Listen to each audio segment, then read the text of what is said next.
Moms, how many times do you feel like you're all over the place? Well, there could be a medical reason for your personal chaos, but the good news is there's an easy and safe fix. Health editor Dr. Maria Simbra has more, new at 5. Maya Wade sure doesn't look like someone who might have ADHD. She's an adult, and she's pregnant. About as far as you can get from the teenage boy you usually think of when you think of ADHD.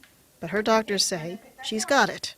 With ADHD comes, procrastination, not being motivated to do things, forgetting things, not meeting deadlines. As my responsibilities increased, like just around motherhood, that's when I really started to realize that it was getting overwhelming for me. Maya was diagnosed just this past summer. Because I'm expecting, I wasn't sure if I would be able to start a medication that would be safe during pregnancy and even after, because, I plan to breastfeed. The CDC says the number of women in their late 20s who filled a prescription for ADHD medicine is up 700% since 2003.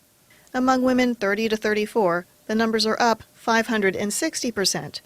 This is who obstetricians see. A lot of these women have been on these medicines since middle school, high school, because they've become much more widespread. I think the diagnosis is more easily made, and there are some effective treatments. They really do help people who have these problems. This psychiatrist would agree. It's not uncommon for it to persist into adulthood.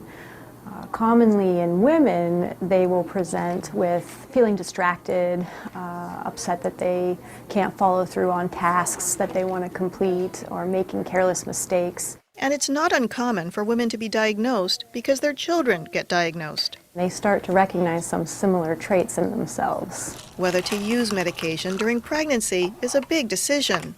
One study showed a small increase in the risk of heart malformations with the stimulant Ritalin, but I think what's important is that women who were taking amphetamines, which is another type of stimulant, their infants did not show an increased risk for cardiac malformations. Just because a person is on, for example, an ADHD medicine, and there's a problem with the baby, by no means does it prove cause and effect. There are so many variables, which is always the problem when we have the look-back studies. an alternative to medication is therapy to hone organizational skills and reduce stress. But some risks off of medication can't be overlooked. Mistakes that put family in danger, car accidents are higher as an example. Maya is relieved birth defects are not a pressing concern. I knew that I needed to start medication because everything else that I had done up to this point wasn't effective. And I was super excited to know that I could kind of start it like right now. I'm Dr. Maria Simbra, KDKA-TV News.